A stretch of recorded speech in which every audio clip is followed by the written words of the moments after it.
할렐루야! 묵상에 지금 빠지다 묵집바 시간입니다. 오늘 함께 나눌 말씀은 요한복음 6장 66절에서 71절까지의 말씀입니다.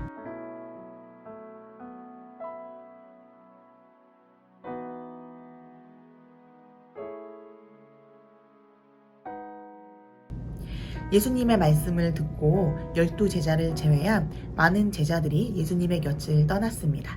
66절에 그때부터 그의 제자 중에서 많은 사람이 떠나가고 다시 그와 함께 다니지 아니하더라. 이들은 예수님의 말씀을 받아들일 수가 없었습니다. 그렇게 떠난 그들은 다시는 예수님의 곁에서 예수님을 따라다니지 않았습니다.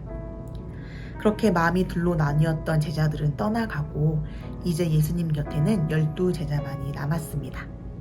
그리고 예수님께서는 남은 12제자에게 이렇게 질문하십니다.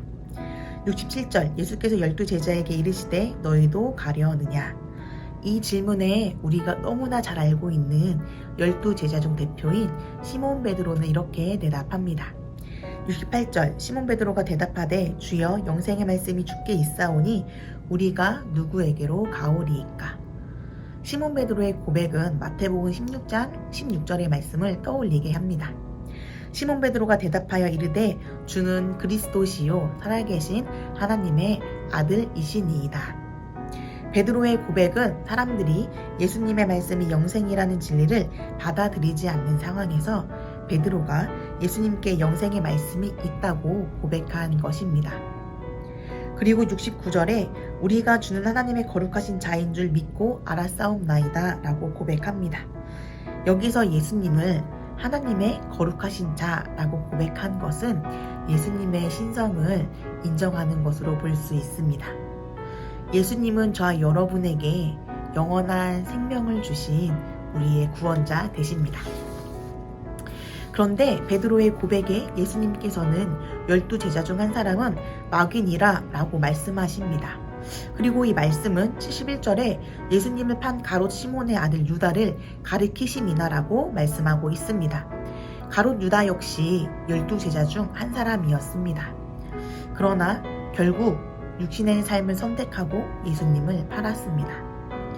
예수님께서는 오병이어의 기적을 행했을 때 그리고 그 이후에도 많은 사람들은 예수님이 계신 곳을 찾아다니며 예수님의 말씀을 듣기를 원했습니다. 그러나 그들은 오직 예수님께만 영생이 있다는 말씀을 듣고 예수님을 떠나버렸습니다. 이들이 원했던 것은 예수님의 놀라운 기적들 뿐이었습니다. 그들은 영적인 삶이 아닌 육신의 삶을 더 원했기 때문입니다.